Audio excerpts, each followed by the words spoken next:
Yes, ma'am. Yes, hi. I'm trying to get in touch with Mr. Ira. Hold on just one moment, please. Okay, thank you. Well, he's on the other line, so hold on just a moment. Okay.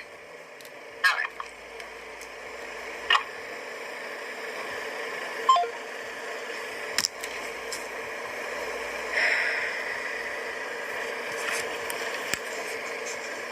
Y'all was seeing this. This is where they're sending our juveniles, our children. This is where the hell they're sending them at, to go into pure hell.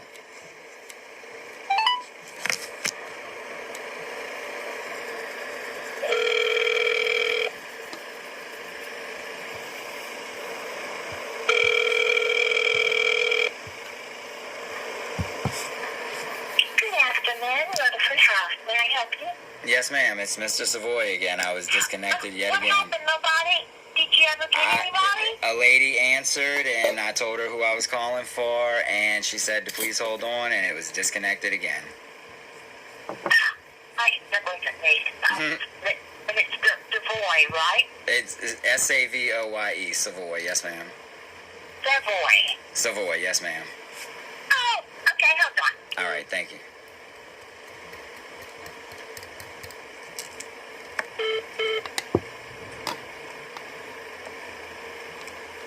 Good afternoon, R2. May I help you? Yes, sir. I certainly hope you'll be able to assist me. My name is Erwin Savoy. My son is Ryan Oliver Kelly. That is at your facility. Are you familiar with them by any chance? I am familiar with the placement of Mr. Ryan. Okay. I'm calling with several serious concerns. I'm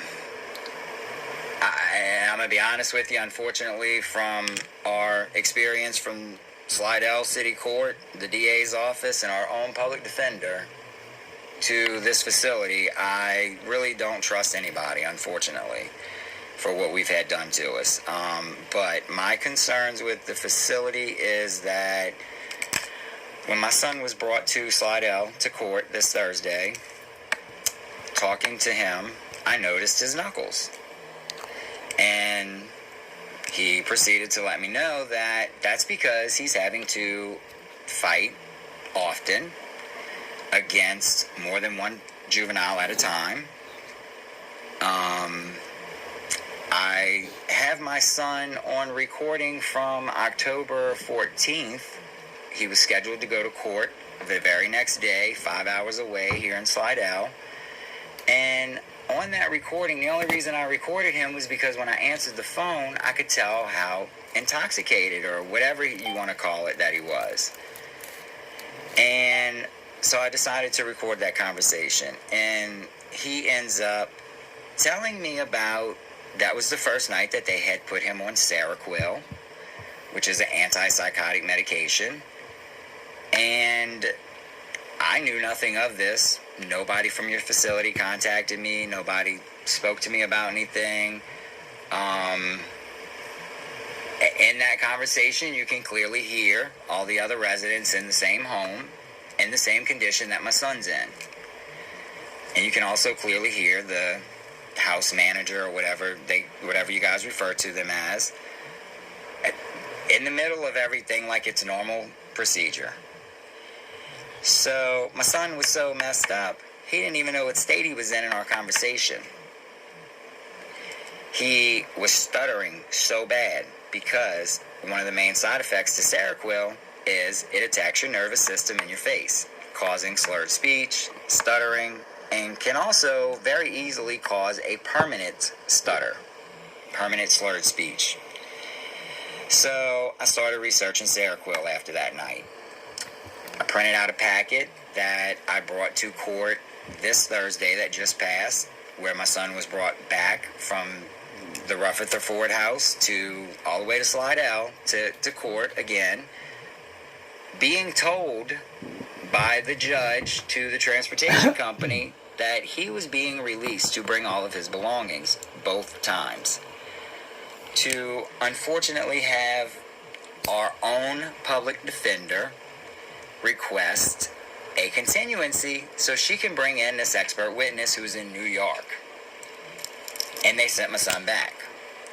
Well, This weekend, from me posting and being very public about our situation and our journey of the last 10 years, never anticipating that we would be in the situation that we're in right now, I have documented... Sir, sure. You've given me the history. But you've been to court. You went to court on last week, and the judge and the DA ruled to send him back, correct? Yes, sir. Okay, so did you call them and let them know how you feel about sending him back? They're very aware of how I feel about it. Yes, sir. Okay, but they ruled not in your favor, correct? Well, they didn't rule anything. My public defender... They ruled to send him back to Rutherford House, right? Yes, sir. The public defender... Okay. We were trying to get him released... They are the authority over Ryan in this particular case, so they sent him back. We didn't bring him back. No. I understand that, sir, and that's not what my complaint is, or that's not why I'm calling to speak to you by any means. I'm giving you a little bit of a background. Okay, but... I didn't know you was telling me so much. I wanted you to understand. Yeah, no, sir. That's not why I'm calling you. I'm calling you mainly because I've already spoken to Miss Dorothy the day that we did I believe that you were involved in it on the phone call a couple weeks ago for the assessment. This is my first time ever being involved with you. Okay, so you weren't in the phone call 2 weeks ago with Miss Erica? I wasn't in any phone call. This is the first time that I've ever been involved with you. Okay, that's crazy. They told me that you were present for that phone call. I never told you that I was involved in the phone call, sir.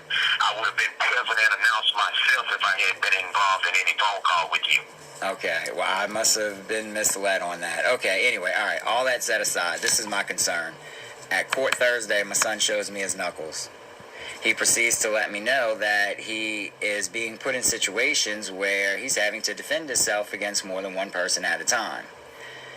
The medication, I had printed out a packet pertaining to the Seroquel to give to my son's public defender to make her aware of what this medicine really was about. And it states very clearly on there that this medication is not supposed to be given to anyone crushed up. My son was reading it, and he says, well, wait a minute. They give this to us, all of our medications crushed up in an envelope, brought to the house, blah, blah, blah. So that I have a big concern about. And the fact of I'm waiting for probably a little over 2 weeks now. I'd have to look at my notes for the nurse practitioner to contact me about the medication situation. I still haven't heard back from him. No. Based on she put him on the medication based on his behavior. Now, if you are you saying that you would? He has a right to refuse medication, and also you have the right to say don't give him that medication. So you need to write something to us saying that you don't want him taking that medication, and we can look at what his situation is, and we can get with the Office of Juvenile Justice, and you guys can determine that. So it's not a matter of us making him take any medication, and as far as any crushed medication, that's a precautionary measure to ensure that the medications are not received by anybody else by way of tweaking it or anything to that effect. So that's why that is taking place, okay? Okay. So you'll be understanding of that. Well, even though it takes that medication, sir. Okay, but even though it specifically states by the company for the guidelines for that medication that it is not to be. Sir, let me share something with you. Those medications can be issued for several different types of reasoning, okay? Regardless of what the side effects, there's no one medication with pure, perfect, without medication is utilized. Medication is utilized. You're asking me.